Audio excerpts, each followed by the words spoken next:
الحمد للہ اشہد ان لا الہ الا اللہ وحدہ لا شریک لہ وان محمدا عبدہ ورسولہ اللہم صل علی محمد النبی وازواجہ امہات المؤمنین وذریتہ واہل بیتہ کما صلیت علی آل ابراہیم انک حمید مجید اما بعد۔ حدیث معاذ بن جبل رضی اللہ تعالی عنہ آپ سن رہے ہیں۔ ہمارا موضوع ہے سلامتی کے راستے۔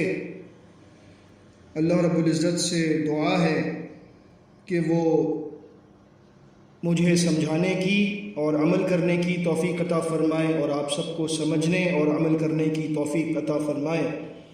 رب اشرح لی صدری ویسر لی امری واحلل عقدۃ من لسانی یفقهوا قولی رب زدنی علما اللہم انا نسألک علما نافعا ورزقا طیبا وعملا متقبلا۔ جنت کے قریب کر دینے والے اعمال اور جہنم سے دور کر دینے والے اعمال کا تذکرہ آپ کے سامنے پیش کیا جا رہا ہے۔ اللہ کی عبادت اور اس کے ساتھ شرک نہ کرنا اور اس کے بعد صلاۃ قائم کرنا ہمارا موضوع ہے۔ آپ کے سامنے صلاۃ کی اہمیت اور اس کے قیام پر قرآن و سنت سے دلائل پیش کیے گئے ہیں۔ سلامتی کے راستوں کا ذکر ہو رہا تھا کہ اللہ رب العزت جس بندے کے لیے چاہتا ہے ان راستوں پر چلنا آسان کر دیتا ہے اور پھر وہ صراط مستقیم پر چلتا ہوا اپنی منزل مقصود یعنی اللہ کی رحمت، اس کی رضا اور اس کی جنت تک پہنچ جاتا ہے۔ ہم اس بات کو سمجھ لیں کہ آج دنیا میں صراط مستقیم پر چلنے کی بدولت ہماری اس کوشش کے بدلے میں جو آج ہم صراط مستقیم پر گامزن رہنے کے لیے کر رہے ہیں، اس کے عوض میں اس کی برکت سے اللہ رب العزت کل قیامت کے دن ایک پرخطر راستے پر چلنا ہمارے لیے آسان کر دے گا۔ وہ پرخطر راستہ جس پر سے ہر انسان کو، ہر جن کو گزرنا ہے، اس کا ذکر سورہ مریم میں اللہ رب العزت نے آیات نمبر 68 سے لے کر 72 تک ان الفاظ میں فرمایا۔ بعد اعوذ باللہ السمیع العلیم من الشیطان الرجیم من ہمزہ ونفخہ ونفثہ فَوَرَبِّكَ لَنَحْشُرَنَّهُمْ وَالشَّيَاطِينَ ثُمَّ لَنُحْضِرَنَّهُمْ حَوْلَ جَهَنَّمَ جِثِيًّا۔ پھر اے رسول صلی اللہ علیہ وسلم آپ کے رب کی قسم ہے کہ ہم ان انسانوں کو بھی اور شیاطین کو بھی ضرور قیامت کے دن جمع کریں گے اور انہیں اس حالت میں دوزخ کے گرد چھوڑ دیں گے کہ وہ دوزانو بیٹھے ہوں گے، عاجزی کے ساتھ مجبور ہو کر کچھ نہ کر سکیں گے وہ۔ ثم لننزعن من كل شيعة أيهم أشد على الرحمن عتيا۔ پھر ان کے ہر گروہ میں سے ہم ان لوگوں کو الگ کریں گے جو رحمان کے سامنے سرکشی کرنے میں سب سے زیادہ آگے ہوا کرتے تھے، یعنی جتنا بڑا سرکش اتنا ہی زیادہ اس پر عذاب ہوگا۔ ثم لنحن اعلم بالذین هم اولی بها صلیا، اور ہم تو ان لوگوں کو بخوبی جانتے ہیں جو جہنم میں جانے اور اس میں جلنے کے سب سے زیادہ مستحق ہیں۔ اس کے بعد فرمایا وَإِن مِّنكُمْ إِلَّا وَارِدُهَا، اور تم میں سے کوئی بھی ایسا نہیں ہے جو جہنم پر سے گزارا نہ جائے۔ کان علی ربک حتما مقضیا، یہ آپ کے رب پر لازم مقرر کیا ہوا فیصلہ ہے جسے وہ پورا کر کے رہے گا۔ یعنی جہنم کے اوپر سے ہر ایک کو گزرنا ہوگا۔ کس چیز پر سے گزرنا ہوگا؟ جہنم کے اوپر ایک پل رکھا جائے گا جسے الصراط کہتے ہیں، پل صراط۔ کوئی شخص ایسا نہیں جنات اور انسانوں میں سے جو اس پر سے نہ گزرے، حتیٰ کہ بدکار تو بدکار ہیں، نیکوکار بھی اس پر سے گزریں گے، عام لوگ تو اپنی جگہ ہیں، انبیاء اور رسل علیہم الصلاۃ والسلام تک گزریں گے۔ انبیاء اور رسل علیہم الصلاۃ والسلام کا گزرنا اپنی جگہ، خاتم النبیین، خاتم الانبیاء والمرسلین، امام المتقین محمد الرسول اللہ صلی اللہ علیہ وسلم بھی اس پر سے گزریں گے۔ ثم ننجی الذین اتقوا ونذر الظالمین فیہا جثیا، پھر ہم اس پل پر سے بآسانی گزار دیں گے اور جہنم سے نجات دے دیں گے ان کو جو دنیا میں متقی اور پرہیزگار تھے، اور ہم ظالموں کو جہنم میں ہی دو زانوں گھٹنوں پر گرا ہوا چھوڑ دیں گے کہ وہ وہاں پر جلتے رہیں اور عذاب کا مزہ چکھتے رہیں۔ حافظ ابن کثیر رحمہ اللہ کی تفسیر ابن کثیر میں اور ابن جریر الطبری کی تفسیر طبری میں صحیح سند سے اس آیت کی تفسیر میں یہ ملتا ہے۔ قیس بن ابی حازم رحمہ اللہ بیان کرتے ہیں کہ عبداللہ ابن رواحہ رضی اللہ تعالی عنہ صحابی رسول ایک روز اپنی بیوی کی گود میں سر رکھے ہوئے تھے کہ اچانک رونے لگے۔ ان کے ساتھ ان کی بیوی بھی رونے لگی۔ عبداللہ ابن رواحہ نے پوچھا کہ تم کیوں روتی ہو؟ بیوی نے کہا آپ کو روتے ہوئے دیکھا تو میں بھی رونے لگی۔ عبداللہ ابن رواحہ نے فرمایا مجھے اللہ کا یہ فرمان یاد آ گیا جو آیت میں نے آپ کے سامنے سورہ مریم کی پیش کی ہے، وَإِن مِّنكُمْ إِلَّا وَارِدُهَا كَانَ عَلَى رَبِّكَ حَتْمًا مَّقْضِيًّا ثُمَّ نُنَجِّي الَّذِينَ اتَّقَوْا وَنَذَرُ الظَّالِمِينَ فِيهَا جِثِيًّا،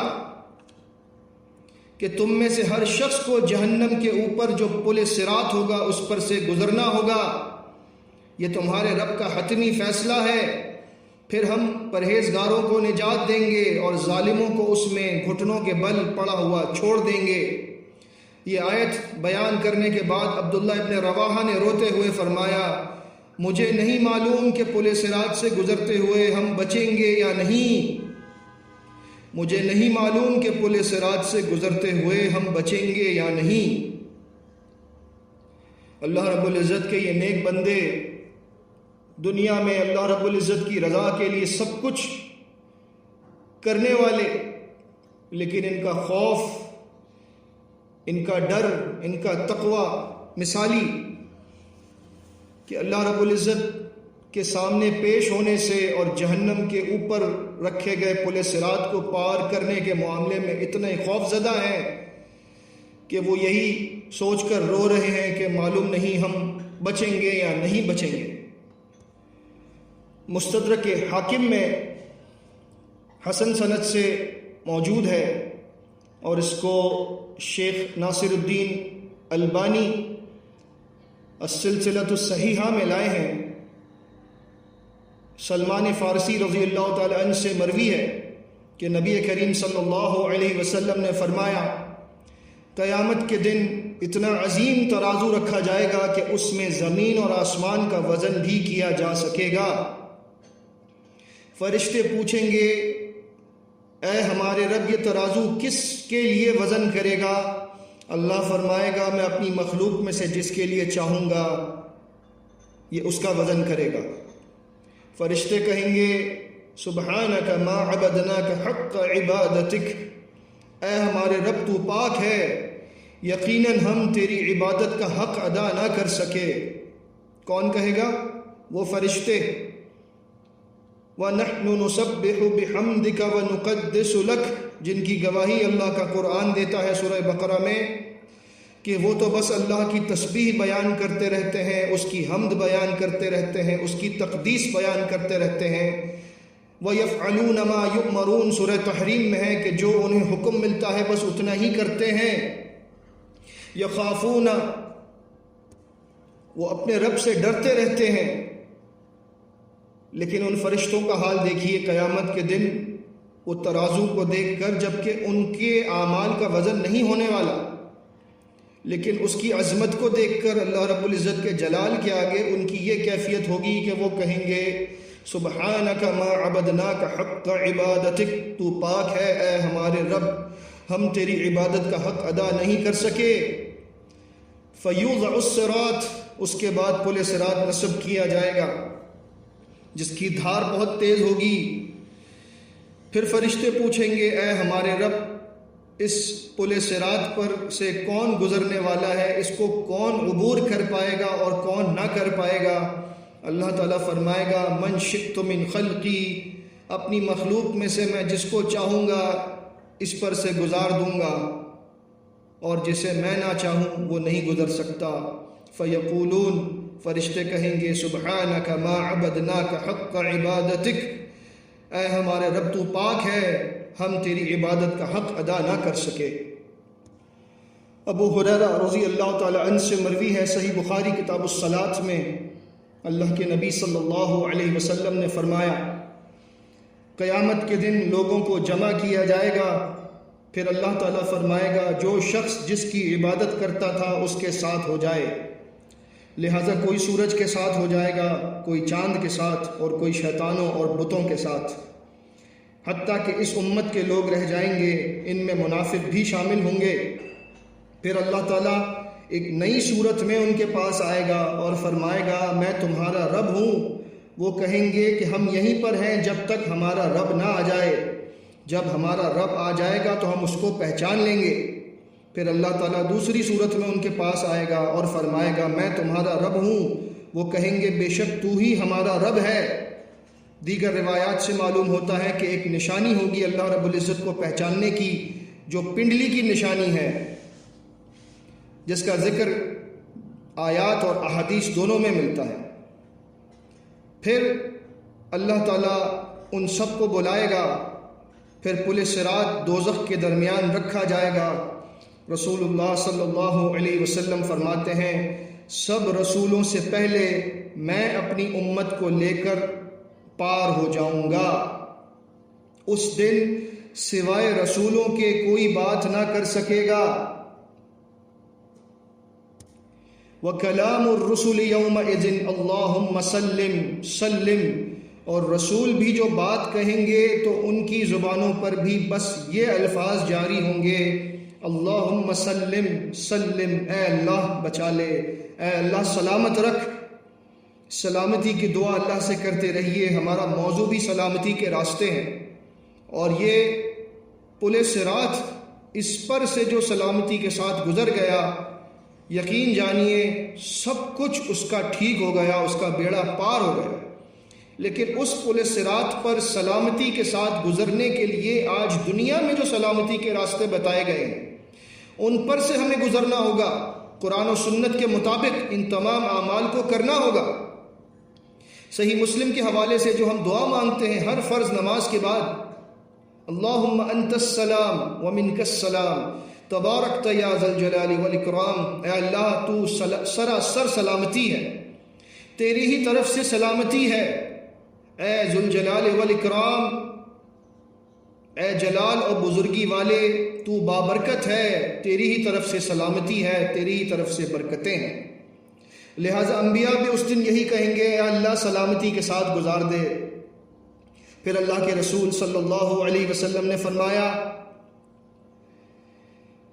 دوزخ میں سعدان کے کانٹوں کی شکل کے آنکڑے ہوں گے، تم نے سعدان کا کانٹا دیکھا ہے؟ صحابہ نے عرض کیا جی ہاں دیکھا ہے۔ فرمایا پس وہ آنکڑے سعدان کے کانٹوں کی شکل کے ہوں گے، لیکن ان کی بڑائی یعنی ان کی عظمت کو کوئی نہیں جانتا سوائے اللہ کے۔ وہ لوگوں کو ان کے اعمال کے برابر اچک لیں گے، کوئی اپنے برے عمل کی وجہ سے بالکل ہلاک ہو جائے گا، اور کوئی چکنا چور ہو کر بچ جائے گا، اللہ اسے بچا لے گا۔ یعنی جیسے اعمال ہوں گے اسی کے اعتبار سے پل صراط پر سے گزرنا آسان ہوگا۔ پھر جب اللہ تعالیٰ دوزخیوں میں سے بعض پر رحم کرنا چاہے گا تو فرشتوں کو حکم دے گا کہ دیکھو دوزخ کی طرف جاؤ، جو اللہ کی عبادت کرتا تھا اس کو نکال لو۔ فرشتے ایسے لوگوں کو نکال لیں گے، وہ سجدے کے نشان سے ان کو پہچان لیں گے، کیونکہ اللہ نے سجدے کے نشانات کا کھانا دوزخ پر حرام کر دیا ہے۔ سوچئے آج جو سجدے ہم کرتے ہیں اللہ کی توفیق سے، وہ کتنے کام کے سجدے ہیں، کتنے کام کے ہیں وہ سجدے کہ جہنم کی آگ جو ہر چیز کو جلا دے گی، اس پر اللہ نے اگر کسی چیز کا جلانا حرام قرار دیا ہے تو وہ سجدے کے نشان ہیں۔ الغرض یہ لوگ دوزخ سے نکالے جائیں گے، آگ آدمی کا سارا بدن کھا لے گی سوائے سجدے کے نشان کے، وہ باقی رہ جائے گا۔ یہ لوگ کوئلے کی طرح جلے ہوئے دوزخ سے نکلیں گے، پھر ان پر آب حیات ڈالا جائے گا، وہ اس طرح سے ابھر آئیں گے جیسے دانہ نالے کے کوڑے میں اگتا ہے۔ پھر اللہ حساب و کتاب شروع کرے گا اور بندوں کے درمیان فیصلہ کرے گا۔ اللہ رب العزت نے اس بات پر قسم اٹھائی ہے کہ جہنم پر پل صراط کو رکھا جائے گا اور اس پر سے ہر ایک کو گزارا جائے گا۔ اس پر سے گزرنا اگر ہم اپنے لیے آسان بنانا چاہتے ہیں تو پھر اللہ رب العزت نے جو سلامتی کے راستے ہمارے سامنے رکھے ہیں، ان پر خیر و عافیت کے ساتھ اللہ کی اطاعت میں، رسول اللہ صلی اللہ علیہ وسلم کی اطاعت کے ساتھ گزر جائیے، تاکہ قیامت کے دن ہمارے لیے پل صراط پر سے گزرنا آسان ہو جائے۔ پل صراط کے متعلق اور بھی روایات ہیں جن کو آپ کے سامنے پیش کیا جائے گا۔ اللہ رب العزت ہمیں اس ہولناک دن کی کما حق تیاری کرنے کی توفیق عطا فرمائے اور ہمیں قیامت کے دن کے خوف سے بچا لے، اور پل صراط سلامتی کے ساتھ پار کرنے والوں میں ہمیں بھی اللہ رب العزت شامل فرما دے۔ وما علینا الا البلاغ